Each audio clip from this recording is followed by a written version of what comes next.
बड़ी खबर गाजियाबाद से, जहां खाकी के इकबाल को सीधे चुनौती दी गई है। गाजियाबाद में बदमाशों को पुलिस से अब डर नहीं लगता। खाकी की नाक के नीचे वारदात को अंजाम दे रहे हैं बदमाश।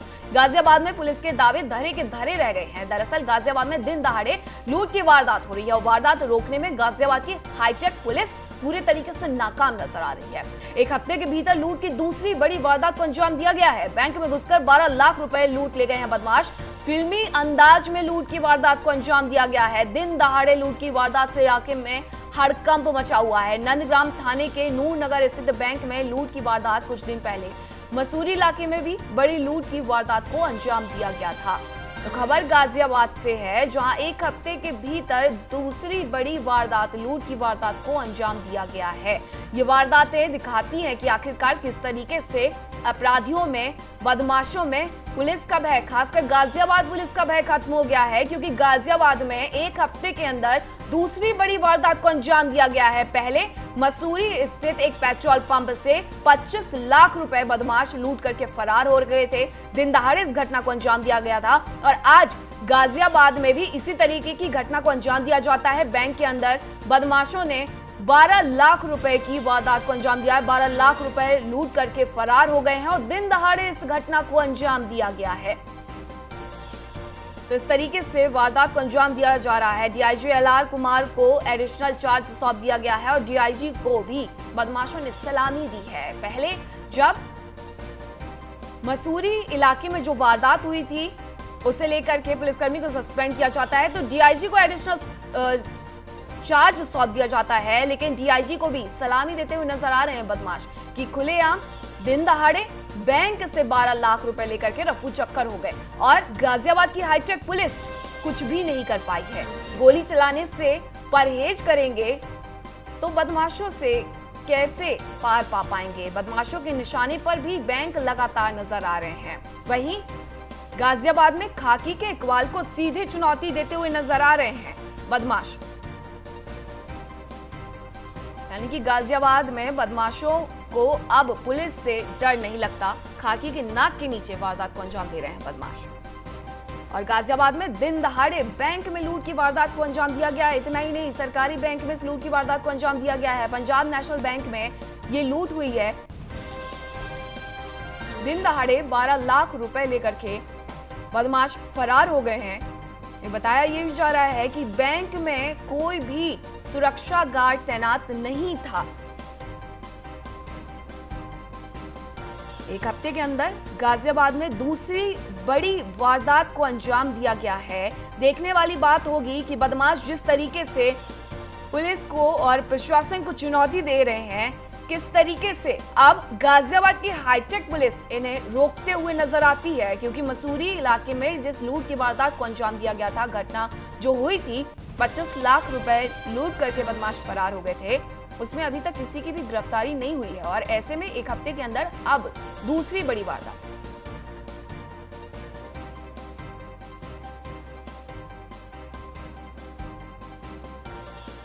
गाजियाबाद में बदमाशों के हौसले बुलंद है। 25 लाख की लूट अभी खुली भी नहीं थी। ऐसे में नंदग्राम इलाके में बदमाशों ने बैंक के अंदर घुस के लूट को अंजाम दिया। 10 लाख रुपए की बदमाशों ने लूट की और इस दौरान बैंक पर कोई भी गार्ड नहीं था। फिलहाल पुलिस पूरे मामले की जांच कर रही है। बदमाशों के हौसले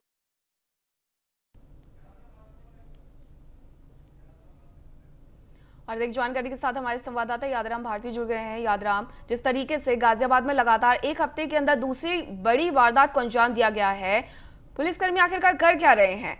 नाक के नीचे सीधे खाकी को चुनौती। जी बिल्कुल, देखिए जिस तरीके से गाजियाबाद में क्राइम ग्राफ बढ़ रहा है और उसी को लेकर जो सस्पेंशन की कार्यवाही है वो पूर्व एसएसपी जो है पवन कुमार को झेलनी पड़ी थी। लेकिन 25 लाख की लूट के बाद अभी पुलिस संभली भी नहीं थी और उसका खुलासा भी नहीं हुआ था। ऐसे में एक और नई वारदात लूट की हो जाती है।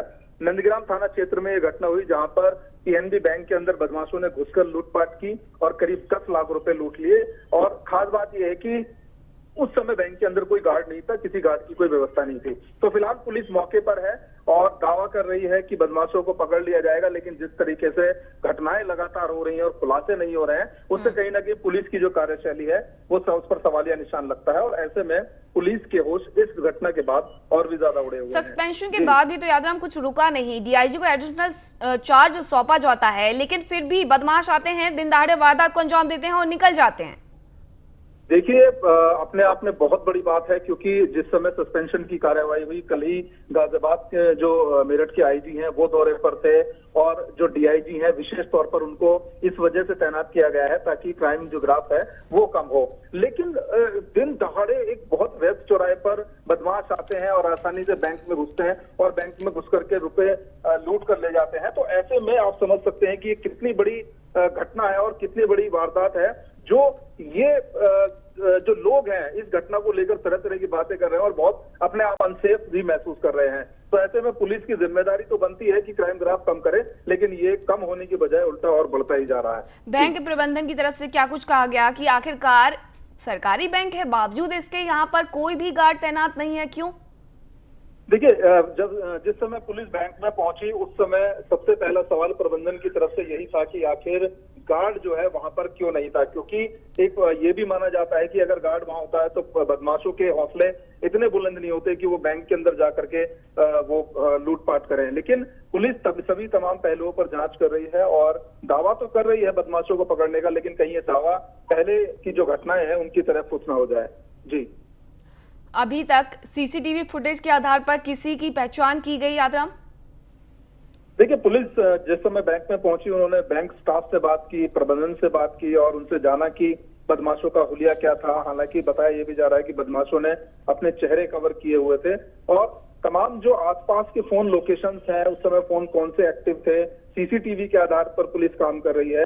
तो पुलिस का दावा तो यही है लगातार कि वो इस केस को वर्कआउट करेंगे जल्दी ही, लेकिन अन्य जितनी भी घटनाएं हुई अब तक हुई हैं उसमें बहुत ज्यादा खास पुलिस को सफलता हाथ नहीं लगी है। ऐसे में इन दावों में कितनी सच्चाई है और इनको कितना गंभीर लेना चाहिए ये आप बेहतर समझ सकते हैं। जी यादराम, देखिए मुख्यमंत्री योगी आदित्यनाथ चुनाव प्रचार के दौरान लगातार मंच से ये कहते रहे हैं, चेतावनी भी देते रहे अपराधियों को कि किसी को भी बख्शा नहीं जाएगा। तो ऐसे में गाजियाबाद में क्या वजह बन रही है कि आखिरकार एक के बाद एक दो घटनाएं, और ये न्यूज वन इंडिया पर एक्सक्लूसिव तस्वीरें हम आपको दिखाते हैं जहां गाजियाबाद में बैंक की लूट की वारदात को अंजाम देने के लिए ये बदमाश पहुंचे थे। बाइक पर ये दोनों बदमाश पहुंचे थे और ये सीसीटीवी फुटेज है जिसमें आप देख सकते हैं कि बैंक के अंदर जो वारदात हुई है 12 लाख रुपए की, ये इन्हीं दो युवकों के द्वारा की गई है। ये दोनों बदमाश इस घटना में शामिल हैं और इस पूरी वारदात का सीसीटीवी फुटेज आप देख सकते हैं। दोनों बाइक पर सवार होकर के आराम से बैंक की तरफ जाते हैं।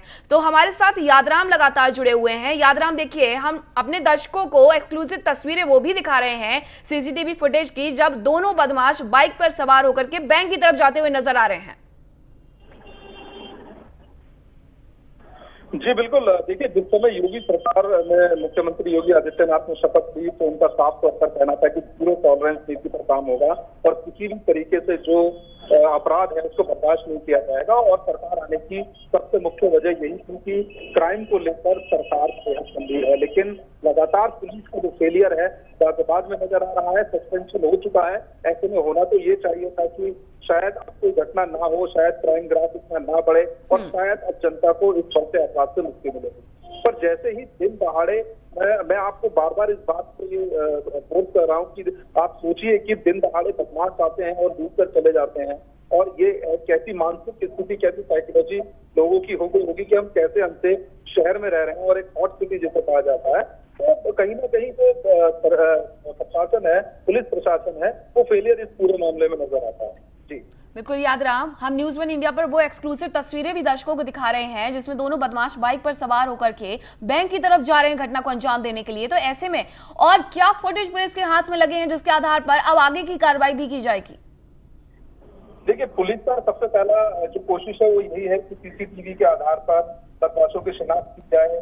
कहीं बदमाश गलती कर रहे थे, किसके टच में थे, आखिर इतनी बड़ी हिमाकत बदमाशों ने कैसे की। और रही बात गार्ड की, जो एक गार्ड है वो उस समय इत्तेफाकन वहां पर नहीं था, या फिर बैंक प्रशासन की तरफ से गार्ड को रखा ही नहीं गया था, या वहां किसी बैंक गार्ड की ड्यूटी नहीं थी। तो इन तमाम चीजों को लेकर के ये सोचने वाला विषय है कि आखिर बैंक का गार्ड वहां पर क्यों नहीं था, और बदमाश अगर तैयारी कर रहे थे तो पिछले कितने समय से तैयारी कर रहे थे घटना को अंजाम देने की। बिल्कुल यादराम, देखिए अगर लोग बैंक में जाते हैं तो वो ये सोचते हैं कि उनका पैसा वहां पर सुरक्षित है, लेकिन ऐसे में एक संदेश अब समाज में ये जा रहा है कि बैंक ही सुरक्षित नहीं है, तो लोगों का पैसा वहां पर कैसे सुरक्षित हो सकता है। 12 लाख रुपए लेकर के लूट करके चले जाते हैं, और बैंक प्रबंधक की तरफ से, बैंक प्रबंधन की तरफ से ये तक नहीं बताया गया कि आखिरकार उनके पास गार्ड क्यों नहीं है। सरकारी बैंक है, सीधा सा एक सिंपल सा रूल होता है कि आपके पास गार्ड होना चाहिए, लेकिन क्यों नहीं है? अगर नहीं है तो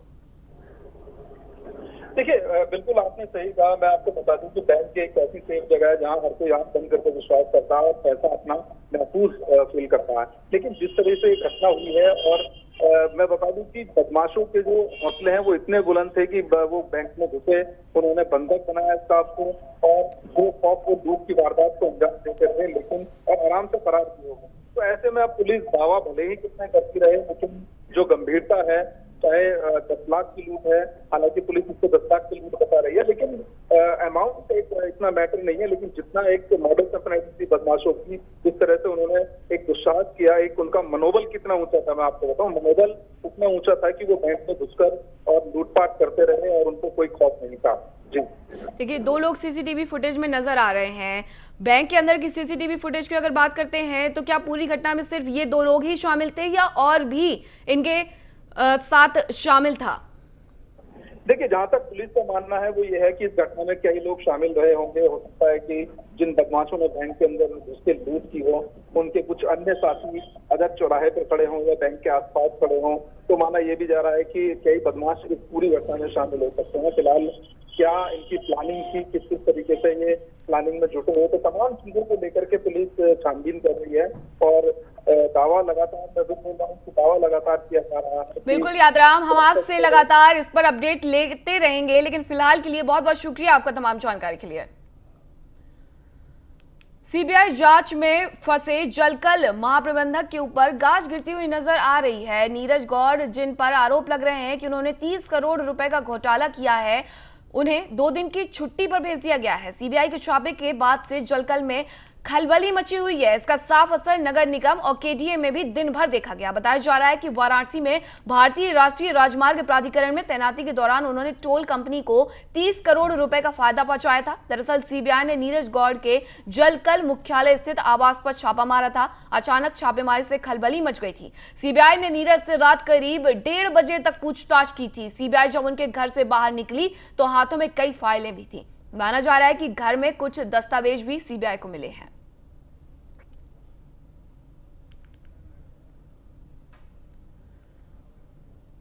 एक्शन मोड में यूपी के जल शक्ति मंत्री स्वतंत्र देव सिंह नहरों, पाइपलाइन का निरीक्षण करने के लिए ग्राउंड जीरो पर उतरे हैं। लखनऊ में हर घर जल, हर घर नल योजना का निरीक्षण कर रहे हैं। सीएम योगी के आदेश के बाद लगातार निरीक्षण कर रहे हैं, और गांव में पड़ रही एसटीपी लाइन को भी जल शक्ति मंत्री ने देखा है। विभागीय कार्य का निरीक्षण कर अफसरों को निर्देश भी दिए हैं। गांवों में विभाग के काम में तेजी लाने के आदेश उनके द्वारा दिया गया। उनका कहना है कि हमारा विभाग बेहतर परिणाम देगा। उन्होंने कहा कि मैं हमेशा से जमीन से जुड़ा इंसान रहा हूं। 80% एरिया में अभी काम चालू है सर। अगर लखनऊ में आएंगे तो 87 में बोर हो गया सर। और जल शक्ति मंत्री स्वतंत्र देव सिंह से बातचीत की हमारे संवाददाता एसके वाजपेयी ने। क्या कुछ कहा उन्होंने, आपको सुनवाते हैं। उत्तर प्रदेश के जल शक्ति मंत्री स्वतंत्र देव सिंह लगातार दौरा कर रहे हैं और चीजों को देख रहे हैं, चाहे वो एसटीपी हो, नहर हो, और सबसे बड़ी बात है कि जो हर घर जल योजना है। मंत्री जी आज आप देख रहे हैं, बाहर निकले हैं, किस तरीके की चीजें अभी तक क्या है, पुराना जो काम हुआ है उसको चेक करने गया तो अच्छा, उस गांव में अच्छी पानी सप्लाई हो रही है। एक नया जो प्रगति है 3 महीना में पूरा करेंगे। उन गाँव को भी चिन्हित किया था हमारे अधिकारियों ने, और ऐसे जनरल भी एक गाँव में एंट्री किया मैं, तो अच्छा प्रगति है। नाली बन रहा है, पाइपलाइन बिछ रही थी। तो समय से जो माननीय मोदी जी का सपना है, वह सभी लोग मिलकर, अधिकारीगण, सभी कर्मचारी मिलकर उस सपना को साकार करने में रात दिन परिश्रम कर रहे हैं। वो जो मैं देखकर ये अनुभव कर सकता हूँ। आप खुद निकले हैं कि एक नहर आप खुद देख रहे हैं, माना जाए ये दौरा लगातार चलता रहेगा? ये तो मेरे जीवन का अंग है, इसीलिए तो मंत्री बना हूँ। आज आप प्रयोगशाला भी देख रहे थे, वहां पर भी आपने देखा पाइपों पहले को भी मंत्री थे, आज भी मंत्री हैं। आप देखें हमारी वर्किंग ऐसा रहता ही है। नहर हमारी सब देखना पड़ेगा मुझे। जी बिल्कुल, ये हैं जल शक्ति मंत्री स्वतंत्र देव सिंह, जो लगातार चीजों को देख रहे हैं, समीक्षा कर रहे हैं, कहीं ना कहीं चीजें बेहतर ढंग से हों उसको लेकर काम कर रहे हैं। कैमरामैन साहब के साथ मैं इसके वाजपेयी, न्यूज़ 1 इंडिया, लखनऊ। खबर कन्नौज से, जहां समाज कल्याण मंत्री असीम अरुण और सांसद सुब्रत पाठक संचारी रोग नियंत्रण अभियान में शामिल हुए हैं। कन्नौज के सीएमओ दफ्तर में आयोजित कार्यक्रम मंत्री असीम अरुण ने स्वास्थ्य कर्मियों को शपथ दिलाई है। साथ ही उन्होंने रैली को झंडी दिखाकर रवाना किया है।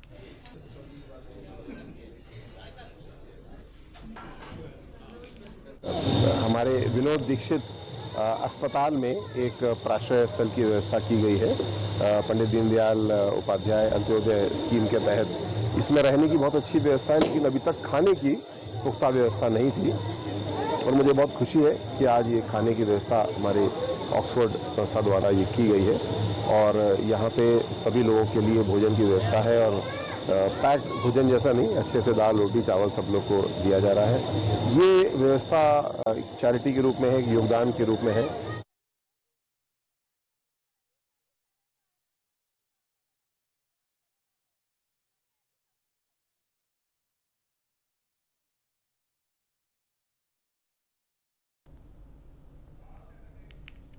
गाजीपुर में 7 विधानसभाओं में बीजेपी के एक भी विधायक नहीं है। वहीं एमएलसी पद के उम्मीदवार विश्वास सिंह चंचल मैदान में हैं और उनके सामने मदन यादव सपा के कैंडिडेट के रूप में अपनी ताल ठोक रहे हैं। बीजेपी एमएलसी पद के उम्मीदवार अपने पक्ष में वोट करने के लिए जमानिया विधानसभा के 2 प्रमुख और प्रधान के किए गए कार्यों की जांच करवाने की बात कर रहे हैं। इसकी जानकारी जब लखनऊ से लौटे सपा विधायक ओम प्रकाश सिंह को हुई तो मंचों से एमएलसी विश्वास सिंह चंचल के ऊपर कटाक्ष किया और अभद्र टिप्पणी भी उन्होंने की।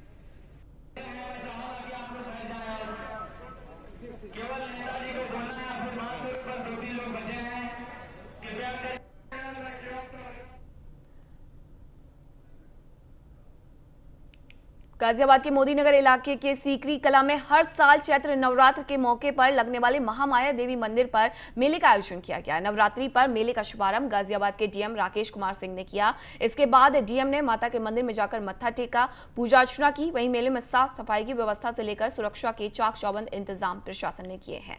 मेले में सीसीटीवी लगाए गए हैं, साथ ही मेले पर ड्रोन से भी नजर रखी जा रही है।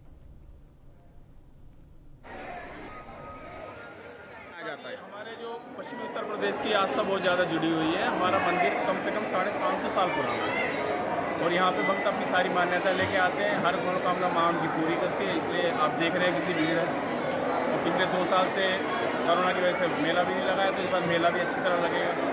लोगों की आस्था जुड़ी है। और आप इधर कैमरा को देखिए तो सामने वट वृक्ष है, वो हमारे यहाँ के कुछ शहीद लोग थे, मतलब क्रांतिकारी लोग थे, वहाँ पर शहीद हुए थे, तो उन्हें शहीद वृक्ष भी बोला जाता है। कितने दिन का लगता है मेला? ये मेला जी पूरे नवरात्रे लगेगा। आज पहला नवरात्रे से और 9वीं तक लगेगा। 9वीं के बाद भी चलेगा, लेकिन 9वीं पे सीकरी महामाया मंदिर का एक परंपरागत नवरात्रि का मेला होता है। जिलाधिकारी महोदय के द्वारा इसका उद्घाटन किया गया। आज से शुरू हुआ है, 9वीं तक पूरा चलेगा। और चूँकि ये 2 वर्ष के बाद कोरोना महामारी के चलते ये नहीं लग पाया था, 2 वर्ष के बाद लगा है, तो इसलिए श्रद्धालुओं में भारी उत्साह देखने को मिल रहा है। पूरी व्यवस्था चाक चौबंद है, पुलिस की, ट्रैफिक की और साफ़ सफाई पूरी तरह से है। सभी श्रद्धालुओं से मेरा जो अनुरोध है वो ये है, और यहाँ के गांव के लोगों से भी, कि साफ़ सफाई पूरी तरह से बनाए रखें। किसी भी तरह की कोई समस्या हो तो यहाँ पीछे कैंप है अधिकारियों का, पुलिस का, सीसीटीवी भी लगे हुए हैं। कोई भी समस्या हो तो यहाँ खोया पाया केंद्र में आकर अवगत कराएं। कानपुर में लूट की घटना में पूर्व में जेल जा चुके लुटेरे की अवैध असलहे के साथ फोटो वायरल हो रही है। हाथों में असलहा लेकर गुजैनी का रहने वाला अमित अपने साथियों के साथ फोटो खिंचवा रहा है। बताया जा रहा है कि इलाके में अपना वर्चस्व कायम रखने के लिए इस तरह का फोटो अमित ने खुद वायरल किया है। वहीं वायरल फोटो को लेकर पुलिस अनजान बनी है। आए दिन शहर में लूट और चोरी की वारदातें हो रही हैं।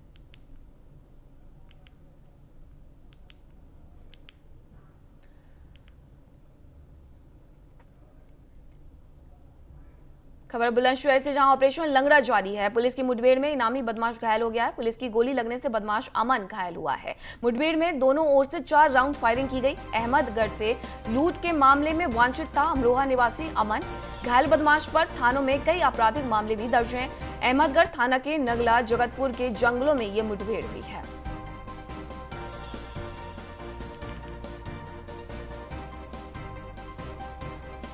तो मुठभेड़ में दोनों तरफ से दिल्ली से ओमनी गाड़ी जा रही थी टैक्सी के रूप में, उसको सवारी बन करके कुछ लोगों ने गाड़ी को लूटा था और काफ़ी प्रयास करके हम लोगों ने उस घटना में सम्मिलित अभियुक्तों को और गाड़ी को बरामद कर लिया था। पूरा गैंग अमरोहा जनपद का था। उसी घटना का एक साथी अपराधी अमन, जो हसनपुर थाना क्षेत्र जनपद अमरोहा का रहने वाला था, उसकी गिरफ्तारी नहीं हो पाई थी। उसकी गिरफ्तारी पर 20,000 रुपये की पुरस्कार राशि घोषित थी। यह एक सातिर किस्म का लुटेरा और कुख्यात अपराधी है। इस पर 20,000 रुपये की पुरस्कार राशि घोषित थी तथा इसके बारे में लगातार हमारी टीमें प्रयास कर रही थी, गिरफ्तारी के लिए लगे हुए थे। उसी क्रम में आज एक अभिसूचना थी कि इस रास्ते से होकर निकलेगा। उस अभिसूचना पे स्वाट की टीम और थाना अहमदगढ़ की पुलिस के द्वारा चेकिंग कराई जा रही थी। अकस्मात एक व्यक्ति मोटरसाइकिल से आता हुआ दिखा। जब उसको रोकने का प्रयास किया गया तो गाड़ी मोड़ के भागा। फिर इसके बाद गाड़ी छोड़ करके पैदल जंगल की ओर भागा, जहां क्रॉस फायरिंग में आत्मरक्षार्थ पुलिस द्वारा की गई फायरिंग में उसको गोली लगी, घायल हो गया। खबर मथुरा से, जहां 50,000 के नामी बदमाश के साथ पुलिस और एसओजी टीम की मुठभेड़ हुई है। मुठभेड़ के दौरान बदमाश मुकेश के पैर में गोली लगी है। मथुरा से लूट के मामले में फरार चल रहा था बदमाश मुकेश। बदमाश के कब्जे से पुलिस ने तमंचा और कारतूस बरामद किए हैं। घायल अवस्था में बदमाश को अस्पताल में कराया गया भर्ती। थाना नोई झील इलाके के यमुना एक्सप्रेस वे के सर्विस रोड पर देर रात हुई मुठभेड़। मथुरा से लूट के मामले में फरार चल रहे बदमाश मुकेश को पुलिस ने अब गिरफ्तार कर लिया है। बदमाश के कब्जे से तमंचा और कारतूस भी बरामद किए गए हैं। घायल अवस्था में बदमाश को अस्पताल में भर्ती करवाया गया है।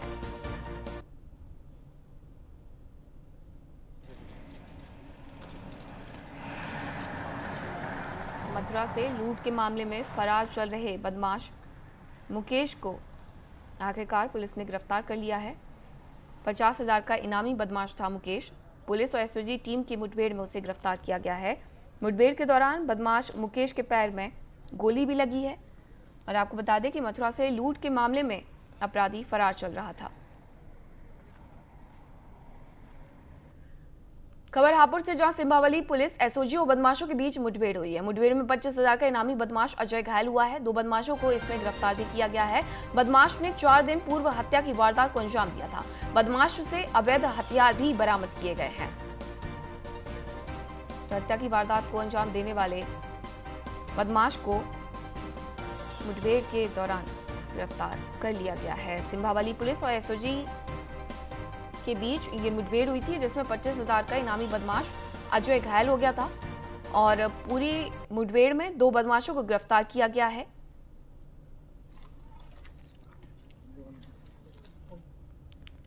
आज दिनांक 2/4/2022 को मुखबिर की सूचना पर सिंभावली पुलिस व एसओजी टीम द्वारा पूर्व से वांछित चल रहे हत्या के 25,000 की इनामिया अभियुक्त के साथ मुठभेड़ हुई, जिसमें कपिल उर्फ अजय व गज्जू सनाफ रामनिवास घायल हुए।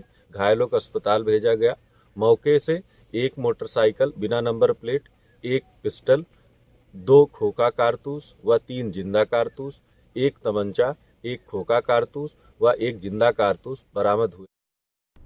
बुलंदशहर में ऑपरेशन लंगड़ा जारी है। पुलिस की मुठभेड़ में इनामी बदमाश घायल हुआ है। पुलिस की गोली लगने से बदमाश अमन घायल हुआ है। मुठभेड़ में दोनों ओर से 4 राउंड फायरिंग हुई थी। अहमदगढ़ से लूट के मामले में वांछित था अमरोहा निवासी अमन। घायल बदमाश पर थानों में कई आपराधिक मामले दर्ज हैं। अहमदगढ़ थाना के नंगला जगतपुर के जंगलों में मुठभेड़ हुई है।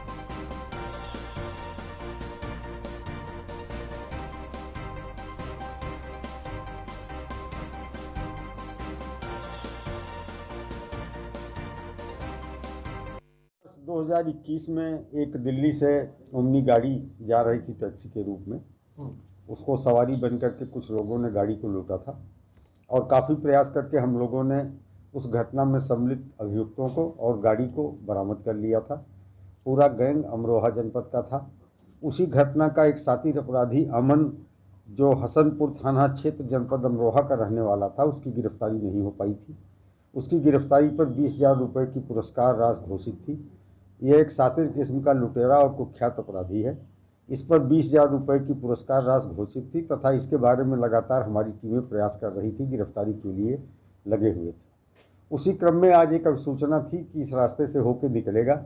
उस अभिसूचना पे स्वाट की टीम और थाना अहमदगढ़ की पुलिस के द्वारा चेकिंग कराई जा रही थी। अकस्मात एक व्यक्ति मोटरसाइकिल से आता हुआ दिखा। जब उसको रोकने का प्रयास किया गया तो गाड़ी मोड़ के भागा, फिर इसके बाद गाड़ी छोड़ करके पैदल जंगल की ओर भागा, जहां क्रॉस फायरिंग में आत्मरक्षार्थ पुलिस द्वारा की गई फायरिंग में उसको गोली लगी, घायल हो। एटा में प्रशासन का बुलडोजर दौड़ रहा है। डीएम अंकित अग्रवाल के आदेश पर बड़ी कार्रवाई की गई है। आरएस यादव की ईंट भट्टे की अवैध जमीन पर जिला प्रशासन ने बुलडोजर चलाकर भट्टे को जमींदोज कर दिया है। बता दें कि सपा के पूर्व विधायक रामेश्वर सिंह यादव के भाई का भट्टा अवैध जमीन पर बना था, जिसे जिला प्रशासन ने कार्रवाई करते हुए जमींदोज कर दिया।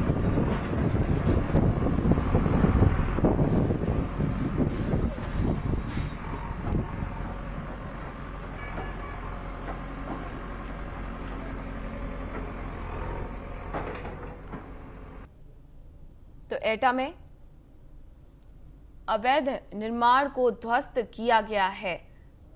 सपा के नेता के भाई का ये भट्टा था, जिसे